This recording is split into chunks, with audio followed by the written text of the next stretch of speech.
Assalamualaikum. I am Degba and you are watching your own channel Audiovisual Books. Connecting with Learners by Nishat Riaz is our today's editorial or opinion in Daily Dawn. It's 1st July 2020. I am going to read it to save your time so that you may listen the daily editorials if you are busy and can't read. Let's start. Overwhelmed is a word used very often for the health sector and rightly so in reference to the pandemic. Similarly, the impact of COVID 19 on the education sector has been broad and dramatic. In less than 90 days, around 1.5 billion students and 65 million teachers found themselves suddenly out of their classrooms in 180 plus countries around the globe. In the UK, for instance, schools which had managed to remain open throughout two world wars found themselves closed by government directive. It is a unique, unprecedented, and unexpected outcome of a highly underestimated crisis. Educational institutions were taken aback at first, but then started firefighting as a knee jerk reaction. The first emergency action was to establish an electronic connection with students, and hence the sudden burst of online teaching, the birth of mass emergency teaching.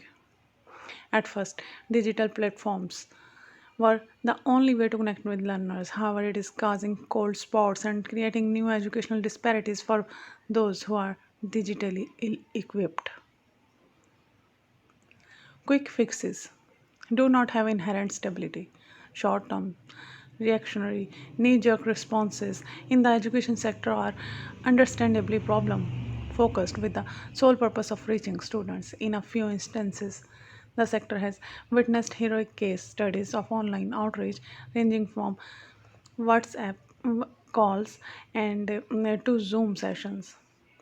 Educational managers need to go beyond firefighting. Pakistan's reaction to the crisis has been arguably exemplary.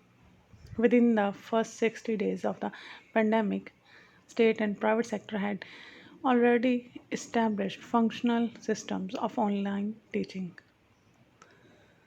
Teletalim and Talimghar are reaching out of over 60 million viewers through educational TV transmissions. Similarly, private sector schooling through digital platforms is in full swing. While this is amazing as a first aid response, some sensible thinking will be required to rethink and reframe the education offer for the future. While fully appreciating these war footing efforts, short term responses cannot be the basis for long term policy and planning. COVID 19 is now accepted as a long term problem that might last for years. Educational managers and planners need to go beyond firefighting to take all the quick fixes and recipes adopted in the time of emergency. The education sector by now has all the proofs of concepts, including the test bed level beta applications which were used to roll down the educational response. In planning for the future, the sector has a broad mandate. It will be important to differentiate between a contempt platform and a university. Currently, fuzzy lines between content producers, providers, and delivery chains should be clarified. Learning can be made possible through discourse, innovation, and interpretation rather than by a one way flood of teaching content. The sector should come up with geographically segregated areas for providing a content marketplace based on creative commonalities and shared intellectual property. Those educational establishments that do not have the resources or capabilities to transform into new media of delivery should be supported under a global, participative, and democratized models. Shared and co created content could be made available as open educational resources or under a shared Creative Commons license where applicable.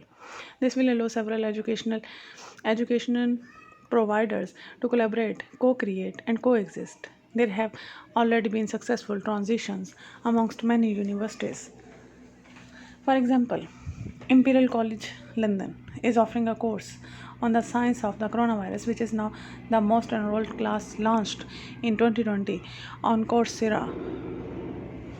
Media organizations such as the BBC